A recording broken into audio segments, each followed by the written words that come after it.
เอานี่เงินไว้ซื้อให้ร้านได้ไหมเด้อโดยเอ้ยให้อยู่ดีมีแฮงลูกเอ้ยความเจ็บจะได้ความไข่จะมีลูกเอ้ยเจ้าห่างจะมีลูกเอ้ยจ้า โดยเอาขอบใจหลายๆเนาะพี่น้องเอ้ยเนาะได้ห้ามไม้แล้วพี่น้องเอ้ยเนาะได้ห้ามไม้ไปย่ำกินแหละเนาะดีเจ็บคอเราอะเนาะจะแบบว่ากินข้าวลงห้าวกืนข้าวกับมันเจ็บปากนั่นเดือไก่ดีเนาะแม่เนาะโดย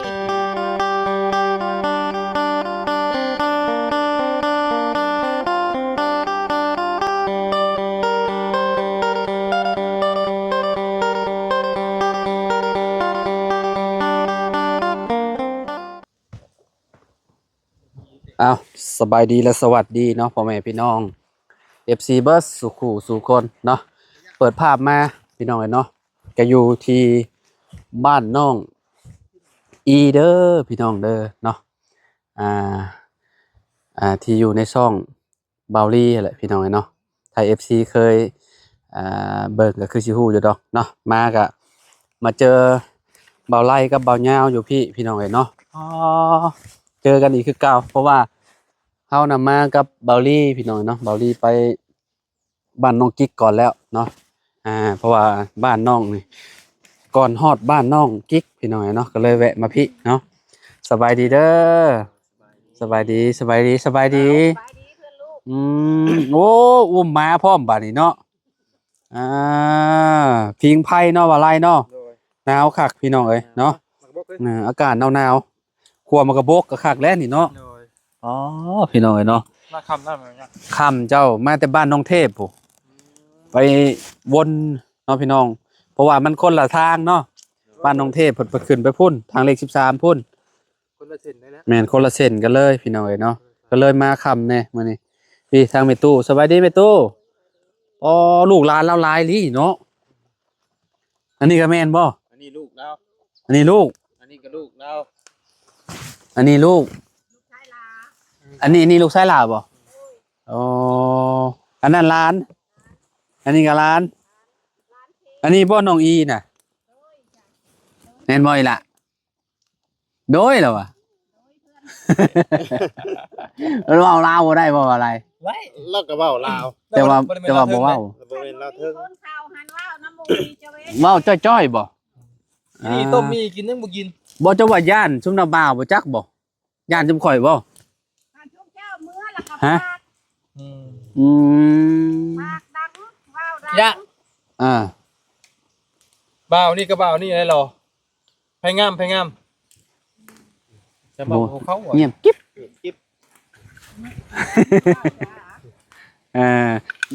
แต่ละคนบ่ได้ล้มเลยบ่นี่นะบ่อะไรคนนี้ใครแน่โอ้ผู้เชยเนาะคนใดเพิ่นฮู้ชื่อข่อยเชยได้ผู้นั้นถามผู้ใดงามโอ้ถามว่าเบาไล่รอเบาไล่จัดไปเราว่าเจ้ารอเด้ให้รางวัลเราว่าคนไหน3คนนี่ไผรอเอ้า1 2 3เอ้าไผรอก็ใส่เสื้อเนาะได้นี่ไผงามคนนี้บ่ซิบ่ยาวบานแม่บ่ยาวเซ่บ่ยาวอย่าท่าปากนะโอ้ยพี่น้องเอ้ยเนาะเวลาเพิ่นนึ่งข้าวนึ่งหยังเพิ่นก็ไปตักน้ำอยู่ใช้ว่าอะไรน้องน่ะบ่อ๋อแล้วกันบัดนี้บ่มีไผลมนำเลยพี่น้องเอ้ยเนาะสิได้ไปว่ากันโอ้จุมเจ้ามาลมกับจุมลาวน่ะได้นี่บ่เข้าพร้อมนะโอ้ยพี่น้องเอ้ยเนาะแล้วนำไปตู้เอาแล้วตู้ได้อยู่อันน่ะลูกชายเราเว้าก็ได้บ่ได้คือกันบ่ได้อยู่แต่เราบ่เว้าเงียบกันเบิดเลยเนาะคือเห็นนี่แหละคือเห็นเวลาแต่ว่าบ่ดื้อบ่หยังนะบ่เบาลีมาเจ้าก็ล้มกับเราจะบ่อีหล่ะล้มอยู่บ่ล้มเลยว่าสิตีกันญาติกันลูกถึงนี่บ่ได้บ่ได้มีนะบ่เฮ็ดกันเนาะไผตัดผมให้บ่ไผตัดผมให้นี่ไผตัดผมให้เจ้าเรียบร้อยอาจารย์ข่อยเรียบร้อยไปก็บ่เป็นขอไปต้องข่อยบ่อยู่นี่ยังนักเจ้า อยู่นำกันก่อน อยู่นำกันก่อนว่าเหงาอะไรโอ้เอามาหาไปตู้ก่อนซะพี่น้องเอ้ยเนาะอ๋อพี่น้องเอ้ยเนาะอันนี้ก็ร้านอีกเนี่ยเนาะ ร้านแม่เลี้ หมูยิงบ่ตุ หมูยิง อืมโดยพี่น้องเอ้ยเนาะผมเพิ่นก็ ผม ตัด แม่ เนาะ นี่ ขออนุญาตเด้อแม่เด้อ โดย เนาะพี่น้องเอ้ยเนาะลูกหลานเพิ่นก็คือที่ฮู้แหล้วพี่น้องเอ้ยเพิ่นนั่ง โอ้ย ปิงไฟอยู่พี่น้องเอ้ยเนาะบ่ปากบ่เว้าเนาะเฮาก็จักสิไปต่อจังไดพี่น้องเอ้ยเว้าบ่ได้แล้วนี่เนาะ บ่ปากบ่หยังบ่ย่านบ่ ย้าน คือแนวใดเมื่อแล้วก็ปากยัน อ๋อบัดจุมเฮานี่ แนวนั้นก็อยากได้ บัดจุมเฮ แนวนี้ เมื่อ ก็ แล้ อยาว ก ก็ ได้ เจ้าล้มกันเลยบัดนี้เนาะ โดย อืม กับปากมาหาสิปากบันมาแล้วก็บ่ปากคือแนวนี้แหละ อ่า ย่านย่าน มีตู้มีแต่บอกเพิ่นว่าบ่ต้องย้านดอก บ่ต้องย่านแต่ แต่ ว่า ว่า ย่านเพิ่นเฮ็ดพี่ชังบ่ลูกเพิ่นสิเฮ็ดพี่ชังเฮาอ่ะ อืม หาสิปากบัดว่าคือแนวนี้แหละถาม นอกจากคนแบบกับเจ้าสิมาจับมาหยังเนาะ โดย จังย้านแบบนั้น ย้า น่ะ น พี่น้องเอ้ยเนาะคือจุมเฮาน่ะมาดี เด้อ ฮะ ป้าก่อนเด้ออาจารย์เลย เอาโดยสบายดีบ่าวยาวสิเมื่อแล้วบ่ งั้นแหละกินของพวกอีดล่ะ บ่เมื่อนำกันบ่ ให้มือน้ำบ่ แม่นเมื่อนำกันก็ได้ เงี้ยกันมาได้มือผู้เดียวป่ะ เอาเฮ็ดนำได้ซะเจ้าป้ารถเจ้าอยู่ไสอ้าว ผม เจ้าก็ต้องเมื่อนำกันกับค่อย เราจะทานมื้อ บ่มีแล้วโดยสารเบิดแล้ว ยัง โอ้ถ้ามีก็ค่ำบ่ถ้าบ่โดน ยังมื้อ อย่าคบเชื่อ ต้ ไหม องไปพ่อพอดีนี่ ไผสิคบเชื่อ แสดงว่าคนดวงดีซะ แม่ เออออกไปแล้วบ่ออกไปแล้วบ่รถพี่น้องเอ้ยเนาะแม่นหมูยิงบ่นี่ก็ได้ ทราย ผู้ชายคือนุ่งเสื้อแบบนี้บักล่ะ นุ่งดีๆกว่าเฮ้ย นุ่ง โอ้ นุ่ง ยบ่หนาว ที่นั่นนั่ง เอ้ย จบ เพิ่นหนาวเนาะ เราหนาวพี่น้องเอ้ย นุ่งจบเจือ ไปนั่งอยู่กองไฟไป นั่งแน่นั่นเลยลูก ลานเจ้าก็หลายคนเนาะ โดยลา ลูก ย จะคนแม่ตุ ตู้นี่มีลูกอยู่5 คน 5คน โดยผู้หนึ่งเมื่ออยู่น้ำแม่เท้าตัวโกก ลูกกกนี่ผู้ชายแล้วมันยิง ผู้ชาย ป้าก่อนเด้อ อ๋อบ่ยาว อยู่ โดย มีแรง โดย ลูกเอ้ย เนาะ ลูกห่างลูกนี้ลูกเอ้ยอย่าให้เจ็บอย่าให้ไข่ลูกเอ้ย อื ไปซื้อ ม ขนมไม่ โด ได้ ย กิน โดย พี่น้องเอ้ยเนาะ ป้าซะนั่นแล้วเสร็จเด้อ โดยบ่ยาว ก่อนพี่น้องเลย โดยจ้ะ อ่ะไปพอกันไปพอกัน มีเฮงเลย โด ตัวย ยังสิไป สาธุ เที่ยงน้องกิ๊กอยู่บ่ ไม่ได้ไปแล้วบัตรญาแล้ว ฮะ ไม่ได้ไปแล้ว เอาเป็นหยังคือบ่ไป ใช่เมื่อน้ำบ่อยนี่ เอาเมื่อนำกันสิเป็นหยัง บ่นี่ได้ใช่ เบาไล่บ้านเล่าใกล้ๆนี่เนาะลาย เจ้าแล้วบ่ยาวเลย ขึ้นวันอังคารเบาไล่ ฮะ เนื้อวันอังคารเด้อบ่มีก็ขอน้ำเมียแหล้วเนาะแค่นั้นได้จ้ะ เมียขอน้ำข่อย เป็นใจข่อยอยากขึ้นวันจันทร์มาแล้วข่อยมื้ออื่นนี่แหละเนาะแต่ว่าก็จะอยู่ก่อน เนาะพี่น้อง แม่น โอ้ย สองใจนะตอนนี้นะมีอยู่2มื้อนี่แหละบ่วันจันทร์กับวันอังคารเนาะ นั่งจับเจือลูกละ เห็นเอ้ยโอ้ เดือนขึ้นบ่ สิ้นเดือนสิ้นใจพอดีเลย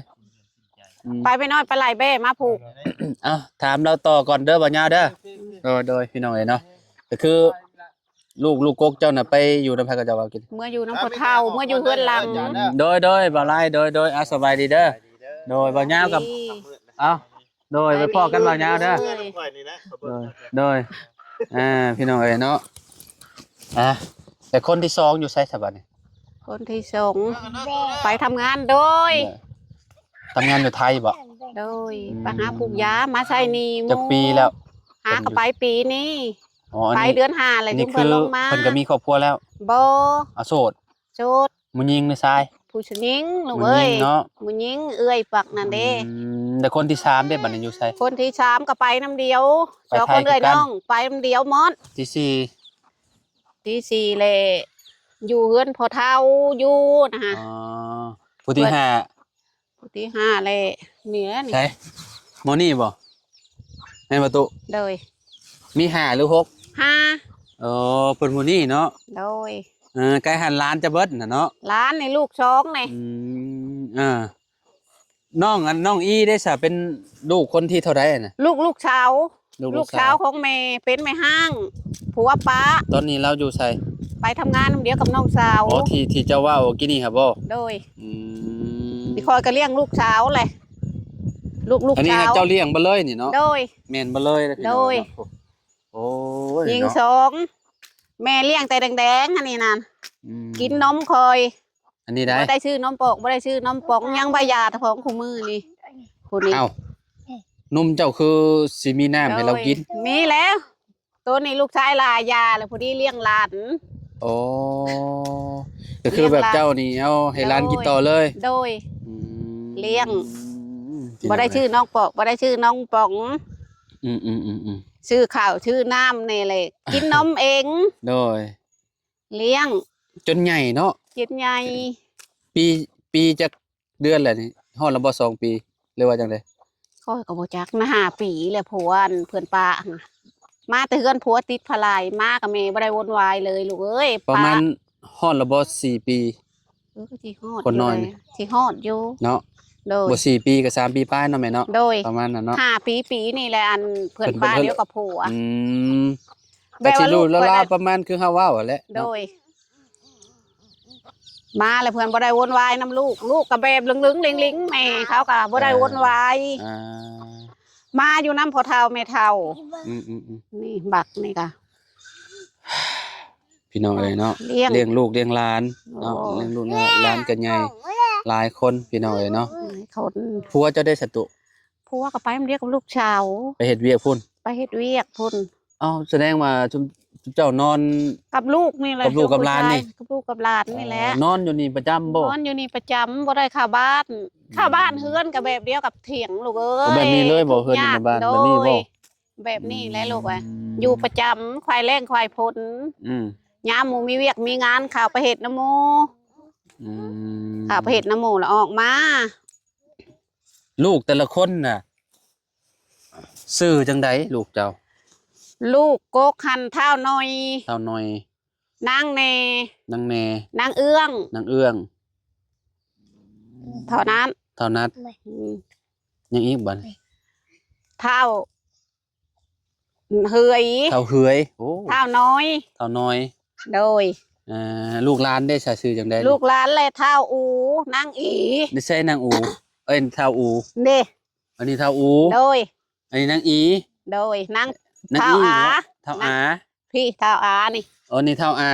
โดย เดี๋ยวเท่ายังอันน่ะ เท่าน้อย เท่าน้อย น้อย น้อย เออ อันนั้น เฮือย น้องเฮือยเนาะลูกเจ้านี่เนาะ โดย น้องเฮือยเนาะ นางนี่นางปานา ปานา โดย โอ้ อยู่ใบชะมโนครัวนางปานา คือผู้ชายเนาะหมอนี่เนาะเบิ่ง โดย นี่ อย่า ล่ะ เบิ่งในลูก น้อยคือกันโลดกับลูกเฮานี่ โด ลูก ย เฮาก็น้อยคือบัดนี้แหละโดย ลูกเฮาบ่ค่อยอยากกินข้าวปานใดก็ โดย แต่ว่าบ่มากินข้าวมากินแต่ขนม เออ กินขนมหลายกว่าพี่น้องเอ้ย โด เนาะ ย ขนมนี่บ่ให้เว้าขนมหยังก็กินเบิดแต่แนมข้าวนี่โอ้ยอยากยาก มันกินขนมอิ่มแล้วมันก็อยากลืมทางเข้า แม่ แล้ว นแม่นบ่มากินข้าว โดย อันนี้แม่เอ้ยคำเดียวก็บ่กิน เอาไว้ได้จะไปยำลีนะหักไม้ได้ลกให้อ้าย ห้างไม้มันใช่นี่ หักไม้อันดีเจ็บคอลกไม้ว่ายาวมักอันนี้เด้ อ๋อ เพิ่นเอา เฮาบ่าวลาวสตูดิโอเด้อ โดย คือว่ามามื้อน่ะยันจะบ่จื้อ โดย เอาให้บ่าวยาว โดย ดีเจ็บคอหรือบ่ ดีเจ็บคอลีแล้วลูกเอ้ยใครก็มาเอานำเท่าไรเถื่อแล้ว ก็ เจ็บ คือเว คอ ลา แบบห้าวคืนข้าวบ่ลงนี่ เวลาเอากินข้าวกินหยังบ่ลงนี่ใช่ไหม โดย แบบ เอาอันตัวนี้ยาม กิโดย ประมาณจังมื้อมันจะหาย เจ้าเคียวยำอยู่ใบยามือเดียว โอ้แม่นบ่ บ่าว แม่น ยาวเอาอันเดียว โอ้เฮาก็สิขอก่อนซะ เอา จัก ลู อั ก นห เอ้ย นึง เอาโลดใบว่าอันหนึงเอาโลด บ่ บ่เป็นหยัง มื้อหน้ามื้อใน บ่เป็น คะ ห แน ยั น ง ว่ามันดี ลูกเอ้ย แท้นี่กับ โดย โยพี่น้องเอ้ยเนาะ โอ้ย อ่า คนนู่นนี่เขาเจ็บคอเขามาหาเอาลูกเอ้ย บ่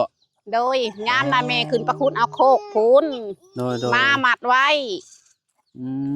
เมื่อไรชุมเจ้าล่างอีก คือสิกินคือสิหอมเนาะแม่เนาะ หอมหาต้มนะคันต้มให้เด็กน้อยแบบเขากินข้าวบ่นะฮะต้มก็ได้น้ำแดงครึ่ง ต้มให้เด็กน้อยกินเนาะ โดย อืม เฮาผู้ใหญ่เลยยำละกืนกิน มันเป็นแบบ พาด รสชาติมัน พาด ผาดบ่ พาดยำเบิ่งเจ้าบ่เชื่อเด้น้ำล้าง บ่เป็นหยัง สิเป็นหยัง เดี๋ยวเอาอันหนึ่งก็ได้ เพราะว่าที่เฮากับหมักเจ็บคอจำหยังหั่นน่ะเอาไป แล้วก็ ไปหย่ำกินพี่น้องเอาตัวนี้ไหมนี่เอาอันเดียวนี่แหละ โอ้คอยละกินหมัดโถเพียงนี่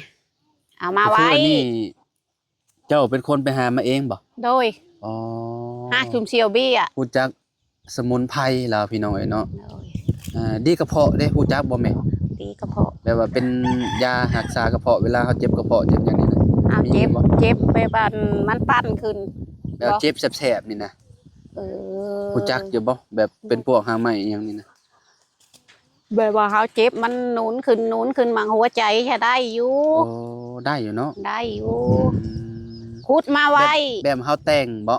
เฮาแต่งใส่บ่อันแบบว่ามันสิมีหลายอย่างบ่หางไหมดีกระ โท เพาะ อันเดียว อันเดียวเลย โดย โอ้ผักแล้วซะ อันเดียว อืม ต้มมันหอมไผ่นะ ใช่ เขาหางัว โอ้เพิ่นมาหางัวเนาะ โอ้ย พี่น้องเอ้ยเนาะมาน้องอีเพิ่นก็บ่ล้มน้ำซ้ำพี่น้องเพิ่นย่านบ่เรือน อ้าวคัน อะไร เอามันดีม่วนนายังเอาใหม่ ย่านน่ะบ่าวบ่ย่านน่ะบ่าว โอ้ย บ่บ่ ย่านไปยังบ่ลูกมาล้มเพื่อนแม่มามา ใช้ มา ว่า นั่ง สิ กับกูนี่ ลมนำ หิมาลูกมาย่าน ผู้นี้น่ะแม่เพิ่นอยู่ไทยบ่ อยู่ไทย อืม มากับแม่ป้าปึงแม่ไป อืม บ่ไปอยู่น้ำบ้านกับ